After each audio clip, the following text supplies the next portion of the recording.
Selamat petang, salam sejahtera. Terima kasih karena bersama dengan saya di Nazilin Unity Channel. Masih lagi bercakap tentang Mahathir Mohamad. Ada netizen kata Mahathir dah mula mengatur langkah.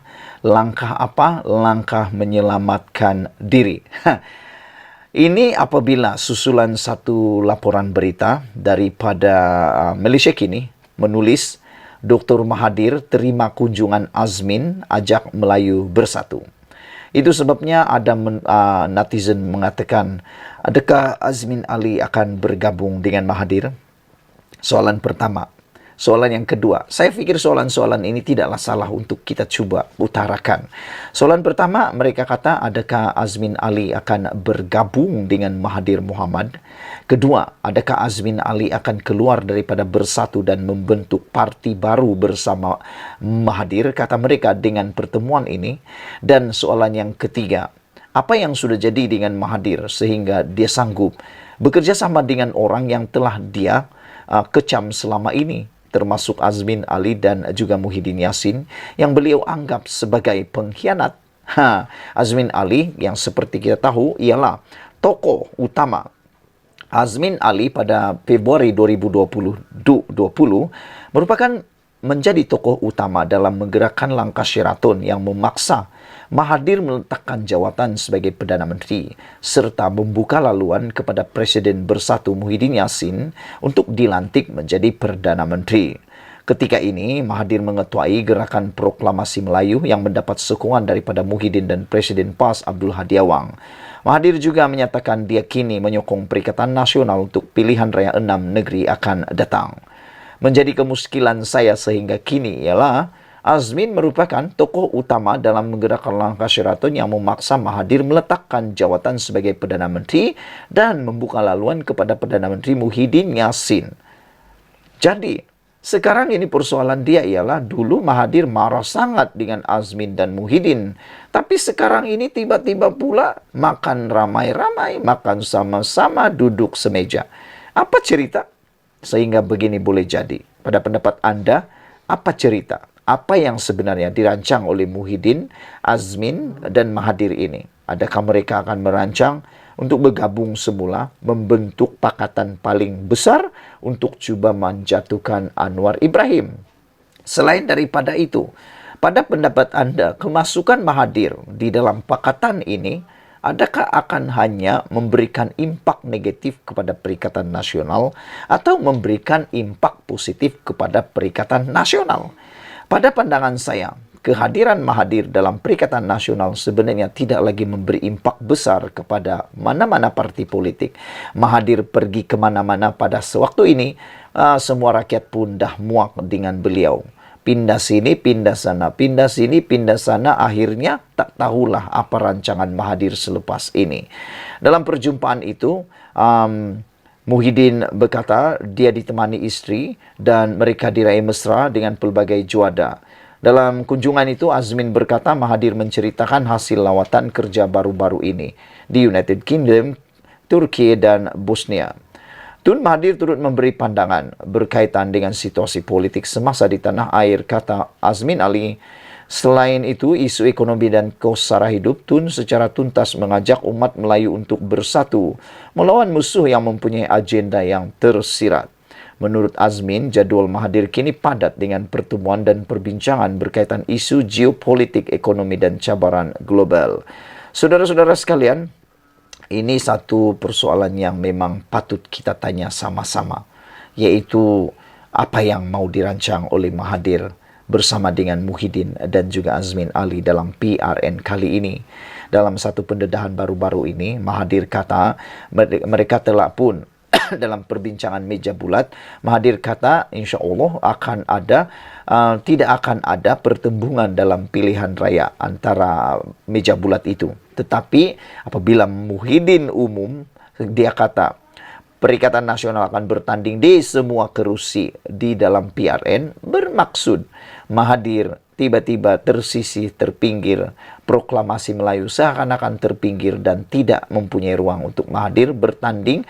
Dan apabila Muhyiddin mengumumkan semua kerusi ditanding oleh Perikatan Nasional, membawa maksud dan isyarat bahwa bakal akan berlaku pertembungan antara parti yang akan mungkin diwakili oleh atau disokong oleh Mahathir dan juga Perikatan Nasional. Saudara-saudara sekalian, itu pendedahan yang paling menarik pada petang ini. Apa rancangan Muhyiddin? Apa rancangan Azmin Ali bersama Mahathir? Adakah mereka akan bergabung semula? Adakah mereka akan menubuhkan parti baru? Dan tak tahulah. Sekian dulu untuk kali ini. Jangan lupa tinggalkan komen Anda, tekan butang subscribe. Kita jumpa lagi. Bye-bye. Selamat pagi, salam sejahtera. Terima kasih karena bersama dengan saya di Nazlin Unity Channel. Petang-petang, tengah hari, pagi-pagi, salam sejahtera. Saudara-saudara sekalian, pendedahan kali ini pasti mengejutkan kita semua karena ianya melibatkan jutaan ataupun duit puluhan juta yang dihutang oleh bekas menteri. Sebelum kita teruskan ulasan kali ini, mohon kiranya Anda bantu saya tekan butang subscribe di bawah ini, dan tekan butang subscribe itu percuma, serta share video ini supaya semua orang tahu rupa-rupanya ada juga menteri-menteri yang ada hutang puluhan juta tapi tak bayar. Memalukan sungguh. Ini boleh kata menjijikkan lah kan. Bayangkan seorang menteri tak bayar hutang. Dan yang menuntut pula ini ialah orang yang paling kita ketahui banyak kali menimbulkan kontroversi. Kadang-kadang beliau juga mempunyai mulut yang agak kadang-kadang macam tiada insurans lah, macam itulah. Tapi terkena pula dengan dia. Padan mukalah kalau betul lah bekas menteri ini berhutang puluhan juta terhadap Alif Sukri. Pagi ini kita dikejutkan dengan laporan dari Sinar Harian menulis Alif Sukri tuntut bekas menteri bayar hutang puluhan juta. Siapalah agak-agaknya bekas menteri yang ada puluhan juta hutang ini ya? Anda boleh tulis dalam ruangan komen, mungkin Anda dapat meneka siapa bekas menteri yang ada hutang puluhan juta ini. Bayangkan, sudahlah bekas menteri, gaji besar, pendapatan besar, silap sikit banyak lagi pendapatan besar, tapi ada pula hutang puluhan juta dengan Alif Sukri. Yang menjadi persoalan saya ialah apa yang dibuat dengan uang puluhan juta dan kenapa daripada Alif Sukri pula diminta. Itu menjadi persoalan. Apa hubungan bekas menteri dengan Alif Sukri ini? Sehingga Alif Sukri boleh pula menjadi tempat meminjam uang puluhan juta. Saudara-saudara, ahli perniagaan yang juga pempengaruh Datuk Alif Sukri Kamarul Zaman menuntut seorang bekas menteri bergelar Tan Sri untuk menjelaskan hutang berjumlah puluhan juta kepadanya. Bayangkan seorang Tan Sri, kalaulah pada pendapat saya lah kan, kalau orang itu bekas menteri, beliau pula ialah Tan Sri, mana mungkinlah dia ada hutang sehingga puluhan juta. Tapi terbukti apa yang saya pikir itu salah. Rupa-rupanya ada juga bekas menteri Tan Sri, ahli politik yang sanggup berhutang berpuluh juta pula ini. Dan orangnya pula tempat berhutang tidak lain tidak bukan Alif Sukri. Alif Sukri ini yang macam kita tahu, dia akan cakap tanpa insurans. Jadi nasib badanlah kepada bekas menteri ini kerana terhutang pula terhadap Alif Sukri. Alif Sukri mendakwa beliau berkali-kali cuba menghubungi individu tersebut, namun sehingga kini masih tiada respon. Siapalah agak-agaknya bekas menteri ini ya? Apalah guna duit itu sampai puluhan juta dia hutang? Nggak tahulah. Takkan bekas menteri macam ini saya hubungi dia tak angkat. Saya WhatsApp dia tak balas. Dulu nak pinjam, nak minta bantuan, dialah terhege-hege nak jumpa saya, kata Alif Sukri. Maulah saya sangat kalau Alif Sukri ini cepat-cepat mendedahkan siapa bekas menteri ini. Kata Alif Sukri, saya tak nak cerita perkara sebenar. Nanti malu satu keluarga Tan Sri. Jadi saya sabar sahajalah. Orang Langkawi mesti kenal dia. Hartawan satu Malaysia, katanya dalam satu hantaran di Instagram pada Ahad. Jadi dia sudah berikan satu clue. Tan Sri.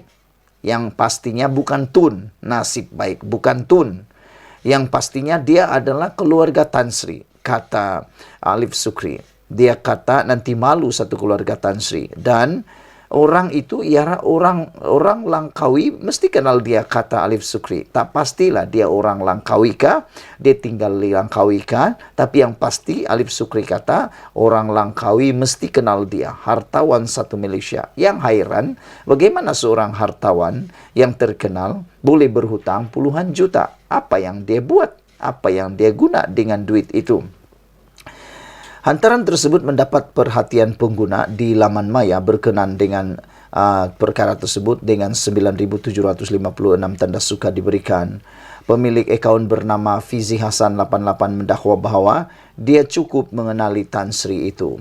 Saya kenal Tan Sri ini sebab saya pernah bekerja di hotel miliknya. Wah, rupa-rupanya ini identiti dia.